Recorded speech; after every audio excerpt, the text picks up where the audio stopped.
Este tema lo propusiste tú. ¿Por qué?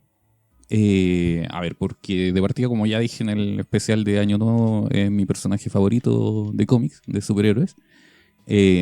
Para mí fue... O sea, hay dos grandes historias en Daredevil, o dos grandes momentos. Miller y después Bendis. Y para alguno incluso puede que llegue a ser al revés. Yo me acuerdo que estaba en el 2005, leí esto. Estaba preparando mi proyecto de título entre el 2004 y el 2005 en realidad. Y me cambió mucho la visión sobre el arte particularmente de Maleev y la historia que tenía Bendis de contar, porque para el momento, para mi impresión personal, era un tipo de relato muy distinto, un tipo de relato muy cinematográfico también, cosa que eso no es lo distinto es que hace prevalecer mucho los diálogos, la historia se desarrolla mucho entre conversaciones y las conversaciones tienen la gran gracia que son muy literarias. Me refiero a que uno puede leer el tono de voz de cada personaje y no al escritor detrás de los personajes. Lo que le da un gran realismo y una historia muy oscura para ser del tipo superheroico, en todo su trato muy realista también y muy, muy entretenido. O sea, partamos por el principio. Esta historia superheroica es bien poca. Porque la historia se basa más que nada en la caída de Murdoch. Vamos a ver, digamos que hay un sujeto en malla, sí, digamos hay otro que puede explotar cuando quiere, no, y además algo superheroico tiene. Se cruzan otros superhéroes también, pero me refiero a que el drama no son los poderes de Matt Murdock. Es que yo creo que es una de las gran gracia de Daredevil. Sí, pero ¿sabes qué, Rodrigo? Ese es como la base, literalmente, es lo más básico que uno podría pensar, ¿cachai? Con respecto al tema de los superhéroes. Hace rato que ya el drama no eran los poderes de los superhéroes, y eso el ejemplo te lo dio el Hombre Araña. La gente no leía el Hombre Araña en los años 60 porque Peter Parker tuviera superpoderes. Era por la teleserie. Era por los conflictos que él tenía, él tenía que coserse, claro.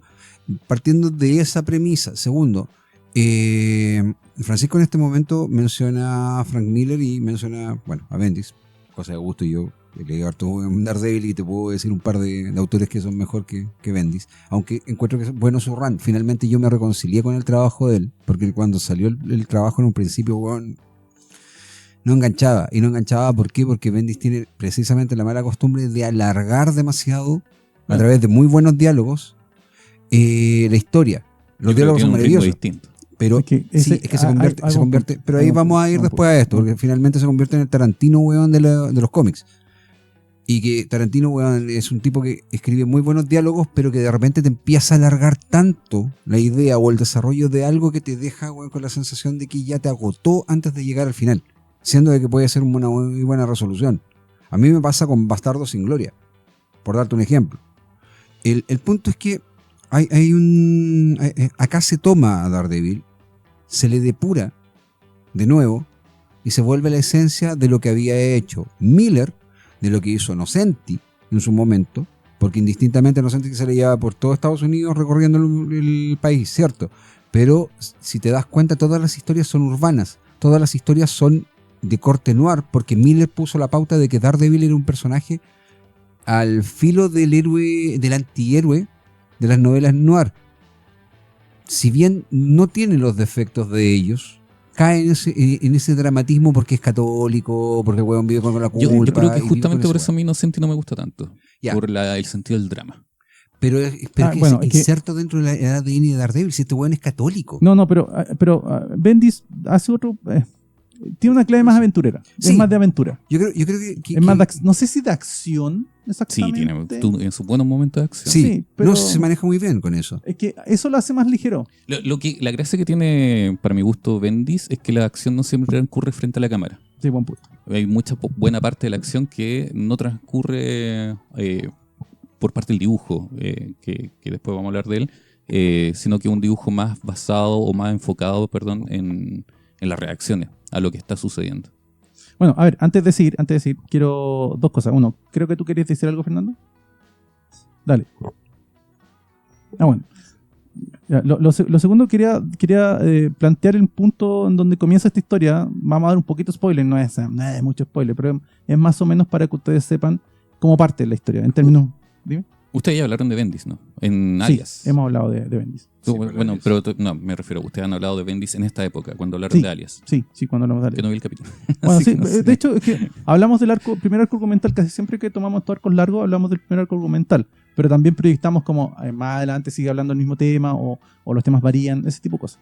Bueno, en términos simples, a ver, este es un Daredevil en donde el Kingpin está disminuido porque está ciego.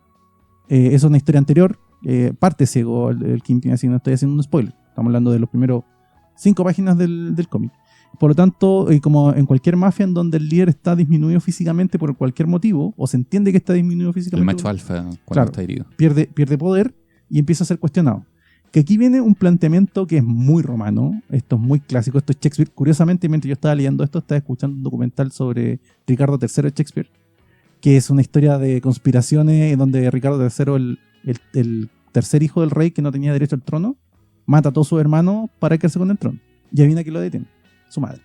Así que es muy shakespeariano esta cosa.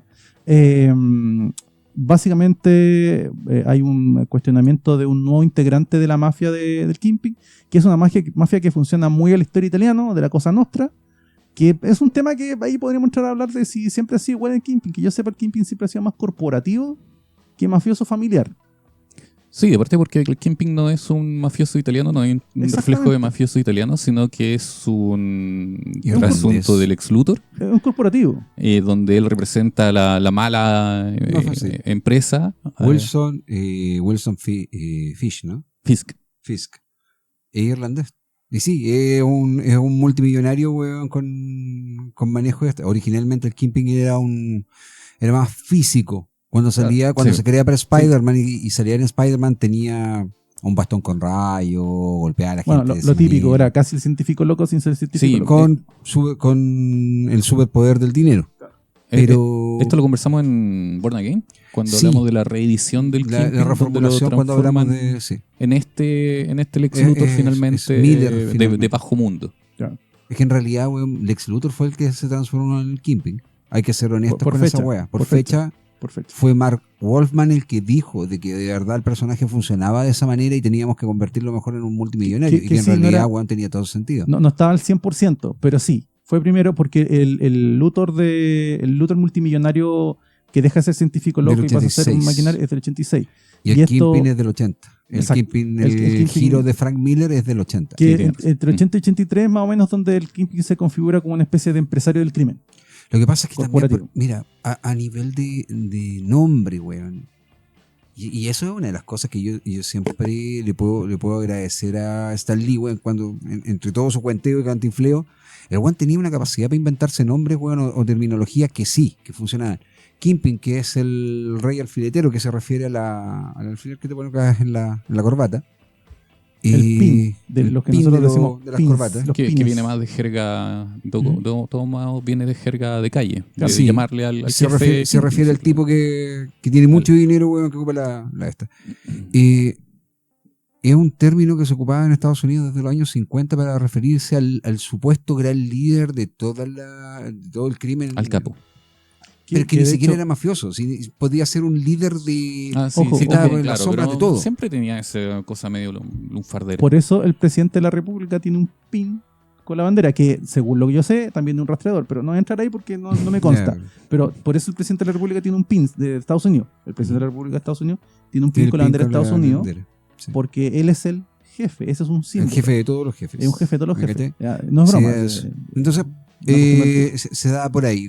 Tenía el nombre, tenía el giro que le podías dar. Miller en ese momento, weón, estaba ni siquiera en estado de gracia. Miller, weón, era un dibujante más mediocre. No estaba en estado de gracia porque tenía que pelear por la suya. Por eso. Es lo mejor que le puede pasar a alguien. Era un dibujante, Tenía hambre. un dibujante que mediocre, no era bueno, no era malo. Era un seguidor de la escuela de Neil Adams y lo mismo que fue el Sienkiewicz en su momento. Y le ofrecen Daredevil porque Daredevil ya estaban contando de que esta weá se iba a cerrar en 8 meses.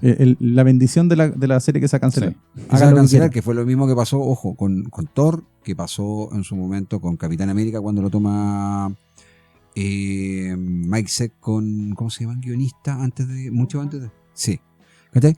Entonces se toma toda esta cuestión y funciona de tal manera que te lo deja icónicamente establecido. Todo estuvo ahí. Y lo que hace, nuevamente, Innocenti, lo que hace en algún momento Cal Kessel, cuando lo devuelve a ser un poco más alegre, o lo que hace DJ Chichester, que fue el guionista que realmente se hizo un trabajo maravilloso. O sea, ahí el único error, weón, fue cambiarle el traje a Daredevil. Pero esa serie, la caída del Kingpin, que la dibuja Lee Wicks, que es uno de los primeros trabajos, el árbol del conocimiento, la caída del paraíso, que es una trilogía de historias en donde te termina matando a Matt Murdock finalmente como figura y asumiendo otro nombre, el nombre del Daredevil que sigue, porque tenías que alejarte de Miller en el fondo. Son obras que están enfocadas hacia todo esto, y lo que hace Bendis en el fondo es leerte todo ese material y decir, ¿sabes qué? Siempre ha existido oro acá. A lo mejor, bueno, la editorial no lo hizo bien para distribuir ese oro después de Miller. Yo creo que más que nada es que fue irregular. Sí, no, yo no niego que cada autor haya tenido sus buenos momentos y sus buenas ideas, pero la regularidad que alcanza después Bendis fue, yo creo, uno de sus principales logros. Porque mantenerse ¿cuántos fueron? ¿4 años? No, 5 años. 4 o 5 años.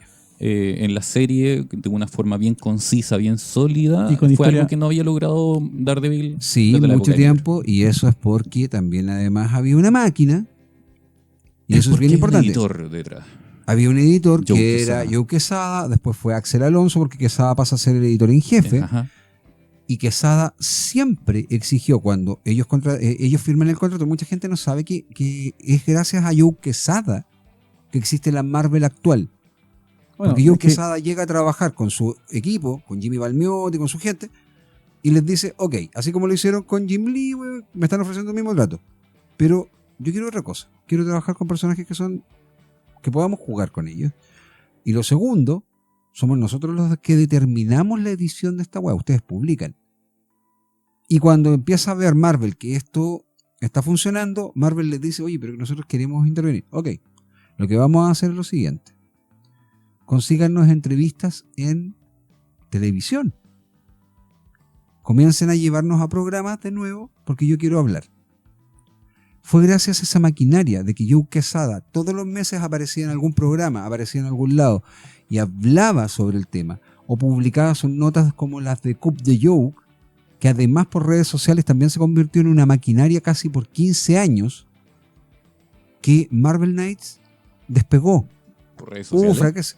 No, O sea, estoy hablándote ahora posteriormente. Ah. Pero no solamente Marvel Knights, sino que Es Marvel que, propiamente tal. fue Llegaron como- después las redes sociales, bueno, en el 2005 sí, para pero arriba. eso fue como Pero- el uso de lo que existía en esa época, Es que que era en el fondo, la... claro. ¿Cómo se llama esto? Las revistas especializadas. No, y las entrevistas Sí, en por ahí lo puedo creer televisión, un sí, poco sí, más. sí. No Y, sé- después cuando llegaron las qué redes. tanto golpe Influyó puede haber mucho. tenido la televisión en Mucho. insisto, en este medio, que la televisión es masiva. se dirige a Mucho, otro porque público. empezaron a aparecer, ¿cachai? En programas, ¿cachai? Como en programas Sí. de entrevistas, weón, como en el MTV. Cari Raja, Joe Quesada iba y se presentaba, weón, y hablaba sobre estos proyectos. Si fue que Daredevil logra también en parte empezar a meterse tanto en la cabeza del resto, y hay gente que no había leído cómics, weón, en 10 años, que había leído a Frank Miller, llega, weón, precisamente a leerlo a él, es precisamente porque la pega de Joe Quesada en la parte de publicidad en Marvel hizo lo que se tenía que hacer. Y esa es la weá que siempre le ha fallado a DC y a Warner. Ellos tienen un puto problema con publicitar sus productos, algo que Marvel no tuvo nunca el Bueno, empacho de dejar de hacerlo. Y esta publicidad que logra Quesada, más bien esta caparazón que Sí. genera Quesada, que es una especie de caparazón donde pueda acarrear el producto, le dio espacio como para experimentar con A que este Bendis pueda Daredevil. hacer lo que quiera. Fue una buena movida editorial desde el punto de vista de generar las corrientes o la línea de cómic adulto, cómic que no mucho, como Alias, por ejemplo, que no entró con el código, el El Comic Code. Comic Code, gracias. Librarse de eso para generar historia más oscura, para generar los Marvel Knights, y toda esta línea que permite finalmente que se desarrollen las historias que Bendis puede finalmente contar acá. Darle un tono distinto, quitarse un poco de encima el tono colorido, superheroico y centrado en la acción, sino que centrarse un poco más en las relaciones de los personajes y de recuperar esta historia de una manera un poquito más no sé si relajada, pero de darse más tiempo para desarrollar a los Claro, personajes. que yo creo que es el gran mérito que tienen este tipo de runs, que es darle el tiempo al lector para, oye, dale, tú desarrolla el personaje, llega al punto que tengas que llegar. Fernando, ahora sí, dale. Voy a agregar primero que la línea Marvel Knights, efectivamente, Joe Quesada hizo demasiado show mediático, porque era la manera en que él estaba vendiendo su proyecto, el sello independiente a Marvel, donde él recoge a los personajes más gritty de la editorial. Y en particular, pensemos que el primer arco de Daredevil fue con Kevin Smith, donde Joe Quesada era el dibujante y Palmiotti era el intentador. ¿A ustedes les gusta? A mí me encantó. Sí. A mí me encanta. Le hace... Es que me gusta el giro argumental. No, el giro argumental, pero me gusta el giro argumental. Lo que pasa que en particular, Kevin Smith estuvo, creo que son 8 números, sí. Más o menos. Guardian Devil son 8 números. 6, 8, no me acuerdo. Donde él intenta homologar de cierta manera dos tópicos importantes del personaje. Uno, su fervor religioso, sus dudas, su miedo ante su religión, y el otro es respecto a los villanos que interceden en esta historia, porque trata de homologar a un momento clave de Miller con la muerte de su ser más apreciado, su alma gemela, que en este caso era Elektra por Bullseye. Y era importante vender esa pomada, era importante venderla como fuera, porque claro, no había redes sociales, tenías que ir a la tele, tenías que ir a la radio, tenías que utilizar las páginas web de todos los portales de noticias ñoños de cómics para seguir vendiendo la cuestión, porque estás lanzando un sello completo. Era Todos una los jugada, foros. porque aparte Quesada con Palmiotti eran los editores. Este sello Marvel Knights, el que le dio pie posteriormente a Joe Quesada quedar como editor en jefe. Era una jugada muy fuerte. Y aparte, porque no solamente es Daredevil, tienes que a Punisher más adelante con Gardenis. Entonces tiene a dos personajes potentes a los cuales desarrollan historias extremas, violentas, que le da a un giro inesperado para el lector común y corriente del cómic, porque claro, todos son coloridos, bonitos, pero acá tienes gente muerta y gráficamente explícito ahí en las viñetas. Entonces, yo creo que a veces eso era lo que le jugaba en contra.